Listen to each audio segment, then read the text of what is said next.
What is up, Internet? 7:34 time. I'm Jason DeRusha. Nice to be with you here online. This is the time of day. A lot of you kind of get moving, get out the door. Maybe you're watching this video replay later. Either way, we're glad you're hanging out and getting your digital news from us on this Friday. We want to get you started with the weather today. It's going to be all right. It's going to be an all right day. Yesterday, last 2 days were pretty nice, sunny and melting. Today, well, 24. It's a little below normal. A little cloudy out there, too. But, boy, what a great weekend tomorrow. Meteorologist Riley O'Connor telling us it's going to be 36 degrees, sunshine, warmer day. Should be a terrific weekend before maybe some snow on Sunday into Monday. And then the bottom falls out with a high of 1 coming up next week. Look forward to that. All right, let's talk about this, because I know this weekend, if you haven't done your decorating at home, this is go time, right? You're going to go buy your tree or cut it down or whatever you do. We have this beautiful WCCO community tree that we lit up earlier this week, but we really need your help. And this is the coolest thing. People from all over Minnesota and western Wisconsin, we need you to send in ornaments. Today you can bring them here. Bring the family down, take your picture in front of the tree. We will donate all of those ornaments and a tree to a local veteran family.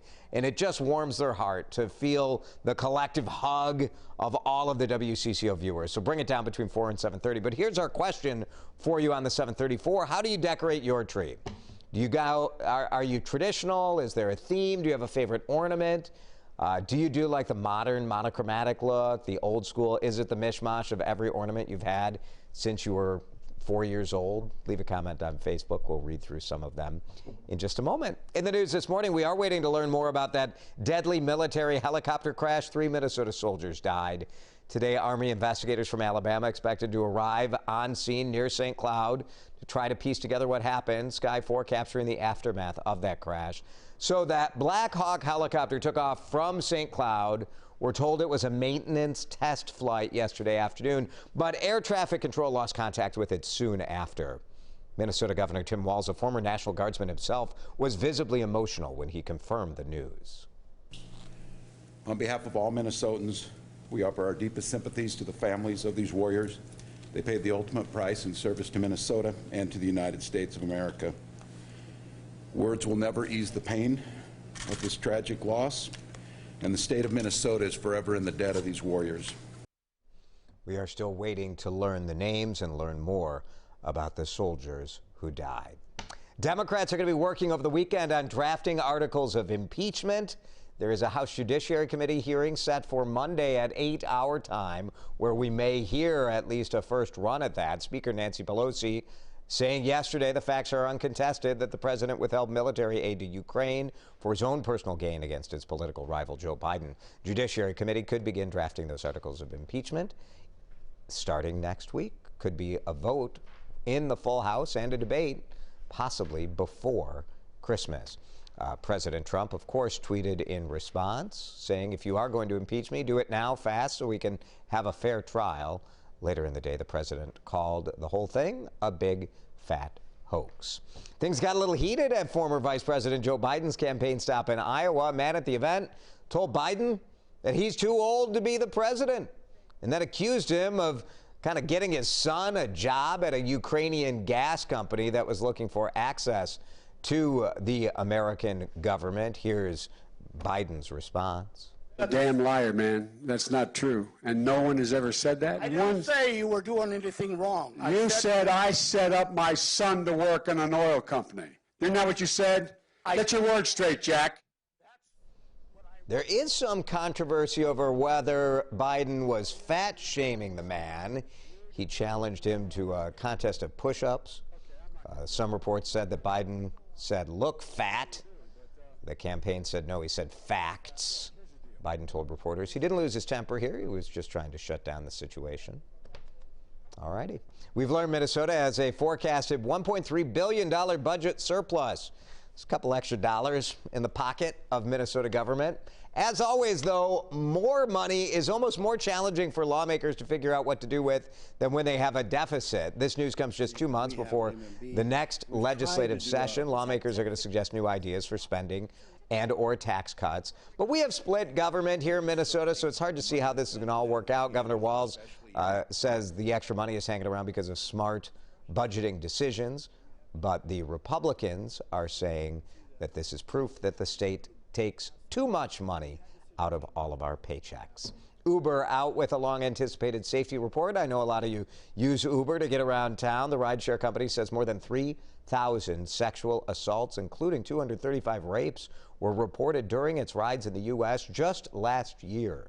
The safety report details attacks on both riders and drivers who were attacked. 5 categories of sexual assault were identified in that report. Non-consensual touching was the most prevalent. Both Uber and Lyft have faced criticism for not doing enough to protect the safety of both the riders and their drivers. Kind of a slice of life story from South Minneapolis, one of the few remaining family-run grocery stores in the Twin Cities area, is going to soon close its doors. Bergen SuperValue in South Minneapolis. I just love this old picture of the red owl in 1955. That's how it started. The Bergen family took over in the mid-'80s, and they really were known in that community for full carry-out service and giving back to the community. They would deliver groceries to the elderly.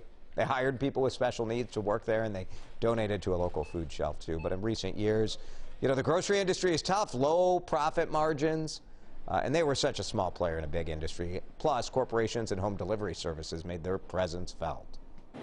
It's just a shame, really. I really feel really bad. I've cried many times. I appreciate the years that we've been here. I appreciate our loyal customers, and I thank them for keeping us here this long. You know, we are very grateful for this neighborhood. Bergen's last day will be on Tuesday, December 10th.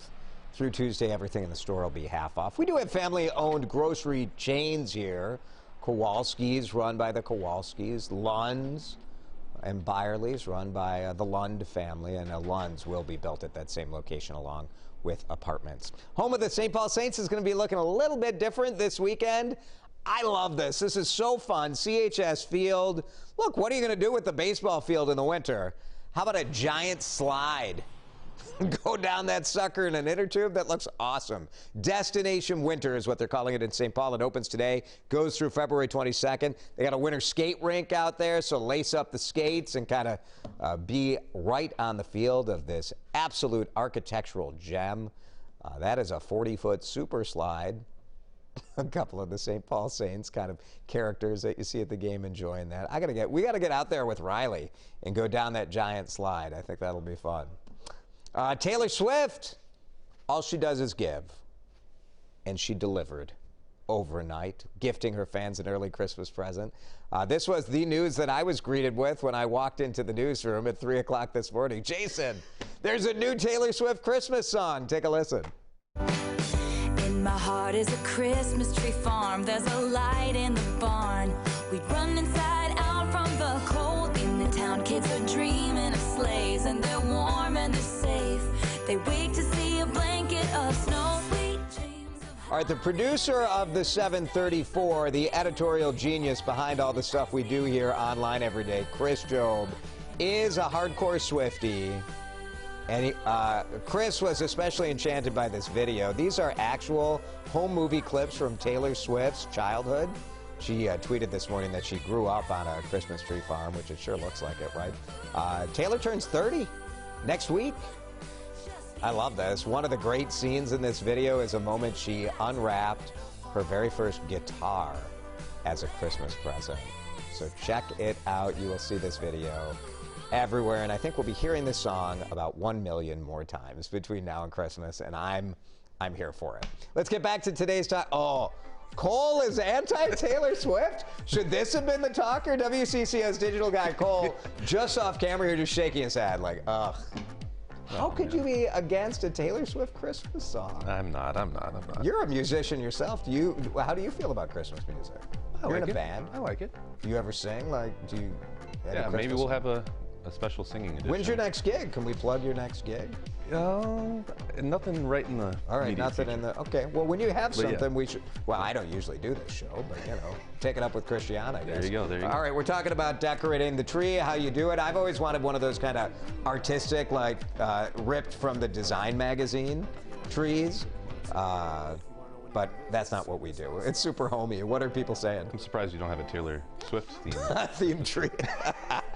Anyways, we have Laura saying every ornament we own goes on our tree. We have Michonne saying I do a different color theme every year. Oh, that's cool. And Kimberly saying a mix of a lot of homemade ones from the kiddos, ornaments. Lindsay saying no themes, meaningful ornaments are what makes ours special. Yeah, that's the best part when we sit there with our kids and they have to listen to every story of every ornament. Yeah. Because you know what? My mom and dad made me hear every story about every stupid ornament they put on their tree. And then we have Brian saying, good morning, we use mainly traditional Nordic ornaments, straw figures, flags, etc. I like that. So, yeah. Very cool. The key is to have 2 trees, and really you have 3. You got the CCO community tree. So come on down. Don't forget about that. Today and tomorrow from 4:30 to 7, bring your ornaments down here. Help support our military families here in the Twin Cities. They need it. Well, in light of the news today, they need that more than ever. Thanks for hanging out with us online today. This is the 734 from WCCO. We will be back with you on Monday, your place for mobile news.